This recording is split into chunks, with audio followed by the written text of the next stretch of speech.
എൻ്റെ പേര് തസ്രീഫ. ഞാൻ ജാമിയ മില്ലിയ ഇസ്ലാമിയ ന്യൂഡൽഹിയിലെ സെക്കൻഡ് ഇയർ PG സ്റ്റുഡൻ്റ് ആണ്. നിങ്ങൾ എല്ലാവരും എങ്ങനെയാണ് GMHSC തൃശ്ശൂരിൽ ഇന്റേൺഷിപ്പ് ചെയ്യേണ്ടതെന്നും ഒരു ക്ലിനിക്കൽ സെറ്റിംഗ്സിൽ എങ്ങനെയായിരിക്കും സിസ്റ്റം വർക്ക് ചെയ്യുന്നതെന്നും മനസ്സിലാക്കാനായിരിക്കും ഈ വീഡിയോ കാണുന്നത് അല്ലേ. ഇവിടെ നമ്മൾ ഒരു ക്ലിനിക്കൽ സൈക്കോളജിസ്റ്റിന്റെ അണ്ടറിലാണ് വർക്ക് ചെയ്യുക. പ്രധാനമായിട്ടും അസസ്മെന്റ്സ്, വാർഡ് വിസിറ്റ്, അതുപോലെ തന്നെ ഇവിടെ വരുന്ന പേഷ്യൻസിന് പ്രോപ്പർ ആയിട്ടുള്ള ഒരു സൈക്കോ എഡ്യൂക്കേഷൻ പ്രൊവൈഡ് ചെയ്യുക, അതാണ് നമ്മളിവിടെ ചെയ്യുന്നത്.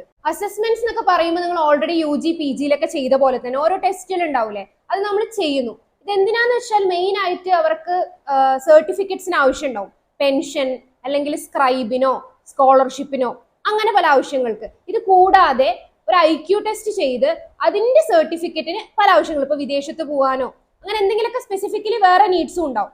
അപ്പൊ അതിനും കൂടിയിട്ട് ഈ ഒരു ടെസ്റ്റുകൾ നമ്മൾ ഈ ഒരു അസസ്മെന്റ്സ് അവരിൽ നടത്തുമെന്നുള്ളതാണ്.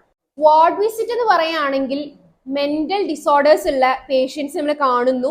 അവരിൽ നിന്നും MSCയും അതുപോലെ തന്നെ കേസ് ഹിസ്റ്ററി ഒക്കെ എടുക്കാനുള്ള ഒരു അവസരം ലഭിക്കുകയാണ്. ഇനി നമുക്ക് കിട്ടുന്ന അവസരം എന്ന് പറയുന്നത് പേഷ്യൻസുമായിട്ട് സംസാരിക്കാനും അവരുടെ പ്രശ്നങ്ങൾ മനസ്സിലാക്കാനും പ്രോപ്പർ ആയിട്ടുള്ള ഒരു സൈക്കോ എഡ്യൂക്കേഷൻ പ്രൊവൈഡ് ചെയ്യാനും ഉള്ളൊരു അവസരം ലഭിക്കുമെന്നുള്ളതാണ്. ഈ 3 കാര്യങ്ങളിലെല്ലാം ക്ലിനിക്കൽ സൈക്കോളജിസ്റ്റിനെ അസിസ്റ്റ് ചെയ്യാം എന്നുള്ളതാണ് നമ്മളിവിടെ ചെയ്യുന്നത്. ഇനി നമുക്ക് ഇവിടുത്തെ അക്കാഡമിക്സിനെ കുറിച്ച് നോക്കാം.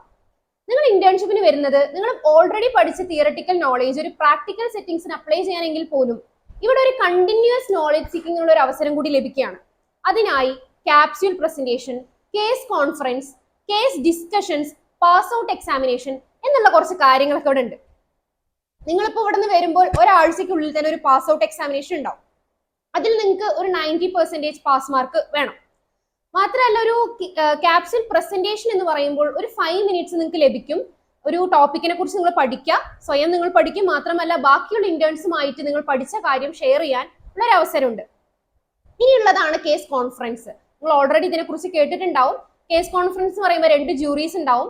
നിങ്ങൾ ഇവിടെ നിന്ന് ഈ ഒരു വാർഡിന്നോ അല്ലെങ്കിൽ നിങ്ങൾക്ക് ഇവിടെ നിന്ന് കിട്ടുന്ന കേസ് നിങ്ങൾ കേസ് ഹിസ്റ്ററി ആയിട്ടും MSc ആയിട്ടും നിങ്ങൾ അത് എഴുതി മറ്റുള്ളവരുമായിട്ട് ഈ ഒരു കേസ് കോൺഫറൻസിൽ ഈ ഒരു കേസ് അവതരിപ്പിക്കുക എന്നുള്ള ഒരു അവസരം കൂടി ഇവിടെ ലഭിക്കും. ഇവിടെ ഇന്റേൺഷിപ്പ് ചെയ്യാൻ വരുന്ന ഇന്റേൺസിനുള്ള മെയിൻ വേറൊരു ഡൗട്ട് എന്ന് പറയുന്നത് എന്തൊക്കെ തരം കേസുകളാണ്, എന്തൊക്കെ തരം ഡിസോർഡേഴ്സ് ആണ് ഇവിടെ അവർക്ക് കാണാൻ സാധിക്കുക എന്നുള്ളതാണ്. പ്രധാനമായിട്ടും അസസ്മെന്റ്സിലൂടെയും വാർഡിൽ പോയിട്ടൊക്കെയാണ് നമുക്ക് ഈ ഒരു ഡിസോർഡേഴ്സിനെ കുറിച്ചിട്ടൊക്കെ പഠിക്കാൻ സാധിക്കുക. അസസ്മെന്റ്സിൽ ഒന്നുകൂടി ചൈൽഡ് കേസസ് ആണ് കാണാൻ സാധിക്കുക. അതായത് intellectual disability, autism, attention deficit hyper activity disorder, specific learning disability, ഇതൊക്കെ നിങ്ങൾ ഓൾറെഡി കേട്ടതായിരിക്കും അല്ലെ. അപ്പൊ ഇതൊക്കെ നിങ്ങൾക്ക് ഒന്നും കൂടി ആ ഒരു ഫീച്ചേഴ്സും അവരെ ഒബ്സർവ് ചെയ്യാനും കുറച്ചുകൂടി നിങ്ങൾക്ക് ആ ഒരു ആൾക്കാരെ അടുത്തുനിന്ന് കാണുമ്പോൾ നിങ്ങൾക്ക് ഒന്നും കൂടി നിങ്ങൾ പഠിച്ച് നിങ്ങൾ DSM-5 ക്രൈറ്റീരിയയിൽ പല കാര്യങ്ങളും പഠിച്ചിട്ടുണ്ടാവും അല്ലെ.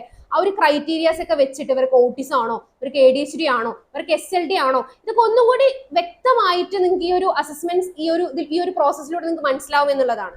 അപ്പൊ ഞാൻ പറഞ്ഞു വന്നത് ചൈൽഡ് സൈക്കോളജി ഒന്നും കൂടി താല്പര്യമുള്ളവർ അല്ലെങ്കിൽ ചൈൽഡ് സൈക്കോളജി എനിക്ക് പറ്റിയ ഫീൽഡ് ആണോ എന്നൊക്കെ ഒരു കൺഫ്യൂഷൻ ഉള്ളവർക്ക് ഈ ഒരു അസസ്മെന്റ്സ് ഈ ഒരു ഇതിലൂടെ കുറച്ചും കൂടി വ്യക്തമായി മനസ്സിലാവും. അസസ്മെന്റ്സ് എന്നൊക്കെ പറയുമ്പോൾ കുറച്ചും കൂടി ഔട്ട് പേഷ്യൻസ് ആണ്. ഇനി ഇൻ പേഷ്യൻസിലൂടെയാണ് നമുക്ക് കുറച്ചുകൂടി സിവിയർ ആയിട്ടുള്ള കുറച്ച് കേസസ് ഒക്കെ കാണാൻ സാധിക്കുക. For example schizophrenia, borderline personality disorder, bipolar disorder, substance use, alcohol use, postpartum depression, പിന്നെ പെർസിസ്റ്റന്റ് ഡിപ്രസീവ് ഡിസോർഡർ, പിന്നെ അതുപോലെ തന്നെ ഈറ്റിംഗ് ഡിസോർഡേഴ്സ്, പിന്നെ അൺനോൺ ആയിട്ടുള്ള കേസസും, അങ്ങനെ നിങ്ങൾക്ക് പല പല കേസസ് നിങ്ങൾക്ക് ഇൻ പേഷ്യൻസിലൂടെയും കാണാൻ സാധിക്കും. മാത്രമല്ല നിങ്ങൾക്ക് MSc, കേസ് ഹിസ്റ്ററി, ഇതൊക്കെ ആയിരിക്കും നിങ്ങൾക്ക് കോളേജിന്റെ ആവശ്യങ്ങൾ അല്ലെ. അപ്പൊ അതും കൂടി നിങ്ങൾക്ക് ഈ ഒരു ഇൻ പേഷ്യൻസിലൂടെയാണ് നിങ്ങൾക്ക് ഈ ഒരു കാര്യങ്ങളൊക്കെ മനസ്സിലാക്കാൻ സാധിക്കും. അപ്പൊ അതിനുള്ള അവസരം കൂടി GMHSC തൃശ്ശൂർ ഒരുക്കി തരുന്നുണ്ട്. റെക്കമെൻഡ് ചെയ്യുമോ? ഇവിടെ ഇനി ഇന്റേൺഷിപ്പ് ചെയ്യാൻ ഞാൻ ഓൾറെഡി 2 months ഇന്റേൺഷിപ്പ് ആണ് ചെയ്തിട്ടുള്ളത്. അപ്പോ ഇനി ഇവിടെ വരുന്ന ഇന്റേൺസിന് government mental health centre Thrissur recommend ചെയ്യുമോ എന്ന് ചോദിക്കുകയാണെങ്കിൽ എന്നെ സംബന്ധിച്ചിടത്തോളം വളരെ വേർത്ത് ആയിട്ടുള്ള 2 months ആയിരുന്നു. നല്ല എക്സ്പോഷർ ആണ്. നമ്മൾ ഓൾറെഡി പുസ്തകങ്ങൾ അല്ലെങ്കിൽ നമ്മൾ UG PG ഒക്കെ പഠിച്ച പല തിയറികളും DSM ക്രൈറ്റീരിയയും എല്ലാം നമ്മൾ നേരിൽ കാണുകയാണ്. ആ സിംറ്റംസ് ആണെങ്കിലും ഫീച്ചേഴ്സ് ആണെങ്കിലും എല്ലാം നമ്മൾ നേരിൽ കാണുകയാണ്. അതിനെക്കുറിച്ച് പഠിക്കുന്നു, മനസ്സിലാക്കുന്നു, ഇവരെങ്ങനെയാണ് ട്രീറ്റ് ചെയ്യേണ്ടത് എന്നുള്ളതൊക്കെ നമ്മൾ നേരിൽ കാണുകയാണ്. അപ്പൊ അതൊക്കെ ഒരു വലിയൊരു എക്സ്പോഷർ തന്നെയാണ്. അത് GMHSC തൃശ്ശൂർ ഒരുക്കി തന്നിട്ടുണ്ട്. തീർച്ചയായിട്ടും അതൊരു നമുക്ക് നല്ലൊരു മുതൽക്കൂട്ടാണ്. ഇവിടെ വന്ന ശേഷമാണ് കുറച്ചുകൂടി ആ ഒരു മെന്റൽ ഹെൽത്ത് ഫീൽഡ് എങ്ങനെയാണ് വർക്ക് ചെയ്യുന്നത് മനസ്സിലാവുന്നത്. നമുക്ക് ആകെ അറിയുന്നത് ഒരു സൈക്കോളജിസ്റ്റ്, മെന്റൽ ഹെൽത്ത് അങ്ങനെയല്ല. ഇവിടെ ഒരു വലിയൊരു ഹൈറാർക്കി തന്നെ ഉണ്ട്. നമുക്ക് വെറും ഒരു സൈക്കോളജിസ്റ്റ് മാത്രമല്ല ഒരു പേഷ്യന്റിനെ കാണുന്നത്. സൈക്കാട്രിക് ഡോക്ടേഴ്സ് ഉണ്ട്, സൈക്കോളജിസ്റ്റ് ഉണ്ട്, സോഷ്യൽ വർക്കേഴ്സ് ഉണ്ട്, നേഴ്സസ് ഉണ്ട്, പിന്നെ ഒക്യുപേഷണൽ തെറാപ്പിസ്റ്റ് ഉണ്ട്. ഇത്രയും ആൾക്കാരുടെ ഒരു ഇന്റഗ്രേറ്റഡ് ആയിട്ടുള്ള ഒരു വർക്കാണ് ഈ ഒരു ഫുൾ സിസ്റ്റം വർക്ക് ചെയ്യുന്നത്. അപ്പൊ നമുക്ക് ആ ഒരു ഓവറോൾ വ്യൂ കൂടി കിട്ടും. നമ്മൾ ഒന്നും കൂടി വൈഡ് ആയിട്ട് ചിന്തിക്കാനും ഒക്കെ സ്റ്റാർട്ട് ചെയ്യും. മാത്രമല്ല നമുക്കൊരു സൈക്കാട്രിക് കൺസൾട്ടേഷൻ റൂമിൽ ഇരുന്ന് നമുക്ക് ഒബ്സർവ് ചെയ്യാൻ പറ്റും. എങ്ങനെയൊക്കെയാണ്, എന്ത് തരം പേഷ്യൻസ് ആണ് വരുന്നത്, അവർക്ക് എന്തൊക്കെ തരം അസുഖങ്ങളാണ് ഉള്ളത് എന്നുള്ളത് നമുക്കൊരു ഒബ്സർവേഷനും കൂടിയുള്ള ഒരു അവസരം നമുക്കിവിടെ ഒരുക്കിയിട്ടുണ്ട് എന്നുള്ളതാണ്. ഇന്റേൺഷിപ്പിന് പുറമേ നമുക്ക് ഫീൽഡ് വിസിറ്റിനും കൂടിയുള്ള ഒരു ഓപ്പർച്യൂണിറ്റി നമുക്ക് കിട്ടുന്നുണ്ട്.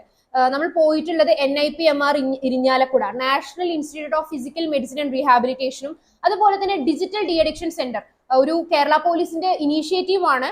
അപ്പോൾ ഈ 2 വിസിറ്റിലൂടെ നമുക്ക് മനസ്സിലായിട്ടുള്ളത് ഒരു സൈക്കോളജിസ്റ്റിന്റെ വാല്യൂ എന്താണ്, ഏതൊക്കെ മേഖലയിലാണ് സൈക്കോളജിസ്റ്റ് വർക്ക് ചെയ്യുന്നത്, വേറെ ഏതൊക്കെ ഫീൽഡിലുള്ള ആൾക്കാരിനൊപ്പമാണ് സൈക്കോളജിസ്റ്റ് ഇന്റഗ്രേറ്റ് ചെയ്ത് വർക്ക് ചെയ്യുന്നത്. ഒക്യുപേഷണൽ തെറാപ്പിസ്റ്റ് ഉണ്ട്, സോഷ്യൽ വർക്കർ ഉണ്ട്, സൈക്കാട്രിസ്റ്റ് ഉണ്ട്, അങ്ങനെ പല റീഹാബില് സൈക്കോളജിസ്റ്റിന് അവസരമുണ്ട്. പിന്നെ ഇപ്പോ സബ്സ്റ്റൻസ് യൂസ് ഒക്കെ കൂടി വരാണ് അല്ലെ.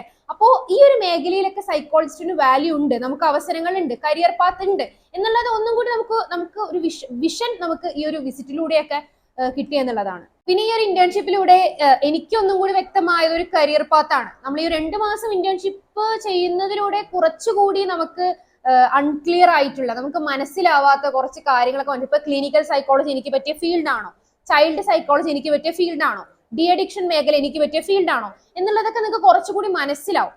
ഇപ്പോ ഞാൻ പറഞ്ഞിട്ടുണ്ടായിരുന്നു കുറച്ച് മുമ്പ്, നമുക്ക് അസസ്മെന്റ്സിൽ നമുക്ക് ASD, ADHD, SLD അങ്ങനെ പല കേസസ്, നമ്മൾ ചൈൽഡ് കേസസ് നമ്മൾ കാണും.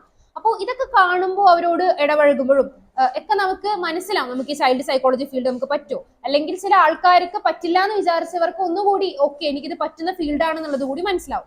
ഗവൺമെന്റ് മെന്റൽ ഹെൽത്ത് സെന്റർ തൃശ്ശൂരിലൂടെ ഇന്റേൺഷിപ്പ് ചെയ്യുന്നതിലൂടെ എങ്ങനെയാണ് ഒരു ഗവൺമെന്റ് സെറ്റിംഗിൽ ഈ ഒരു സിസ്റ്റം ഒക്കെ വർക്ക് ചെയ്യുന്നത് നമുക്ക് മനസ്സിലാവും. പല പല സോഷ്യോ എക്കണോമിക് സ്റ്റേറ്റസിലുള്ള ആൾക്കാരാണ് ഇവിടെ വരാം. അപ്പോൾ അവരുടെ ജീവിതങ്ങൾ നമുക്ക് മനസ്സിലാവും. ഈ ഒരു ഡിസോർഡറിനെ എങ്ങനെയാണ് അവരുടെ ഫാമിലി, എൻവിറോൺമെന്റ്, ഫ്രണ്ട്സ്, കൾച്ചർ, ഇത്രയും കാര്യങ്ങൾ എങ്ങനെയാണ് ഇൻഫ്ലുവൻസ് ചെയ്യുന്നത്, ഈ ഒരു അസുഖത്തിലോട്ട് എത്തിക്കുന്നത്, ഒരു പേഷ്യന്റിന്റെ അസുഖം മാറ്റാനും ഇത്ര ഫാക്ടേഴ്സ് എത്രത്തോളം കോൺട്രിബ്യൂട്ട് ചെയ്യുന്നു, ഇത്രയും കാര്യങ്ങൾ നമുക്ക് ഒന്നും കൂടി വ്യക്തമായിട്ട് മനസ്സിലാവുമെന്നുള്ളതാണ്. ഈ ഒരു 2 മാസത്തെ ഇന്റേൺഷിപ്പില് എനിക്ക് കിട്ടിയ ഒരു ലൈഫ് ലെസൺ എന്ന് പറയുന്നത് gratitude. Express gratitude for the greatness of small things.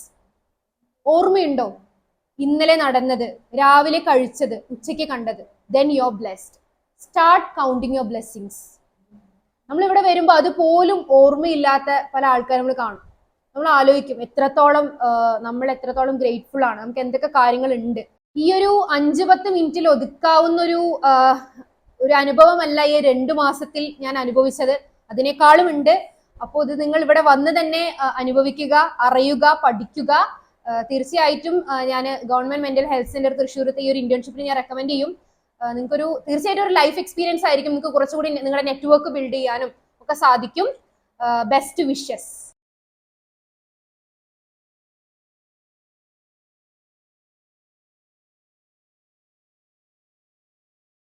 Thank you for watching just Ashin. ഇനിയും ഇങ്ങനത്തെ ഇൻഫോർമേറ്റീവ് വീഡിയോസിനായിട്ട് ചാനൽ സബ്സ്ക്രൈബ് ചെയ്യുക. ഈ ഒരു വീഡിയോ നിങ്ങൾക്ക് ഇൻഫോർമേറ്റീവ് ആയിട്ട് തോന്നുകയാണ്, നിങ്ങളുടെ ഫ്രണ്ട്സിന് ഹെൽപ്ഫുൾ ആവുന്നുണ്ടെങ്കിൽ അവർക്ക് ഷെയർ ചെയ്യുക.